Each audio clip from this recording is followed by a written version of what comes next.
অভাব কাকে বলে? অর্থনীতি ক্লাসে বয়স্ক একজন স্যার রুমে ঢুকেই সামনে বসা ছেলেটিকে প্রশ্ন করলেন, বলো তো, অভাব কাকে বলে? অর্থনীতিতে বস্তুগত বা অবস্তুগত কোনো দ্রব্য পাওয়ার আকাঙ্ক্ষাকে অভাব বলে। ছেলেটি উত্তর দিল, এটা তো অর্থনীতির ভাষা।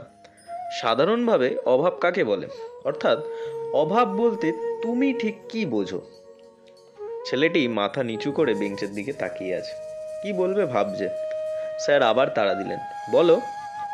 ছেলেটি এবার বলতে শুরু করলো, আমি কলেজে আসার সময় মা আমাকে ভাড়া দিতে গিয়ে তার ব্যাগ তন্ন তন্ন করে খুঁজে অনেক কষ্টে 20-30 টাকা বের করে দেন।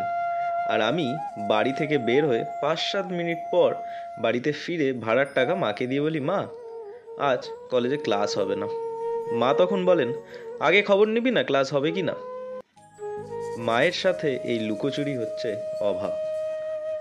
বাবা যখন রাত করে বাড়ি আসেন, মা তখন বাবাকে জিজ্ঞেস করেন, এত রাত হলো কেন ফিরতে? বাবা বলেন, ওভারটাইম। ওভারটাইম না করলে সংসার কিভাবে চলবে? বাবার এই অতিরিক্ত পরিশ্রম হচ্ছে আমার কাছে অভাব। ছোট বোন মাস শেষে প্রাইভেট টিচারের টাকা বাবার কাছে চাইতে যখন সংকোচ বোধ করে, সেটাই অভাব। মাকে যখন দেখি ছেঁড়া কাপড় সেলাই করে দিতে এবং পরতে কাপড়ের অনেকটা ভালো আর কিছুদিন পরা যাবে, এটা যখন মা বলে, এটাই আমার কাছে অভাব। মাস শেষে টিউশনির পুরো টাকাটা মায়ের হাতে দিয়ে বলি, মা এটা তুমি সংসারে খরচ করো। মা তখন একটা স্বস্তির হাসি হাসেন, এই স্বস্তির হাসি হচ্ছে আমার কাছে অভাব। বন্ধুদের দামি স্মার্টফোনের ভিড়ে নিজের নর্মাল ফোন লজ্জায় যখন লুকিয়ে রাখি, এই লজ্জাই আমার কাছে অভাব। অভাবী হওয়ার কাছের মানুষগুলো যখন আস্তে আস্তে দূরে সরে যায়, সেই দূরে পড়ে সরাটাই আমার কাছে অভাব। পুরো ক্লাসের সবাই দাঁড়িয়ে গেল, অনেকের চোখে জল। স্যারও চোখের জল মুছতে মুছতে ছেলেটিকে কাছে টেনে নিলেন।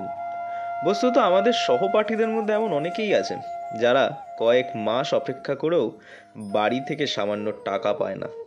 সব দুঃখ কষ্ট আড়াল করে হাসি মুখে দিনের পর দিন পার করে দেয় না খেয়ে। তাদের হাসির আড়ালে লুকিয়ে থাকা এই কষ্টটুকু বোঝার সুযোগ হয়তো আমাদের ওঠে না, এটাই বাস্তব। পুরো গল্পটাই সংগৃহীত। এরম গল্প যদি আরও ভাল লাগে তাহলে অবশ্যই আমাদের চ্যানেলটিকে লাইক করবেন, শেয়ার করবেন বন্ধুদের কাছে। আর আপনাদেরও আশেপাশে যদি এরকম মানুষ থাকে, তাদের পাশে দাঁড়ান, তাদের পাশে থাকুন। আর ভিডিওটি যদি আপনি ইউটিউব থেকে শুনছেন তাহলে অবশ্যই আমাদের চ্যানেলটি সাবস্ক্রাইব করুন। ফেসবুক থেকে শুনলে লাইক করুন। আবার আসবো এরকম কোনো অডিও স্টোরি নিয়ে। ততক্ষণের জন্য ভালো থাকবেন, সুস্থ থাকবেন।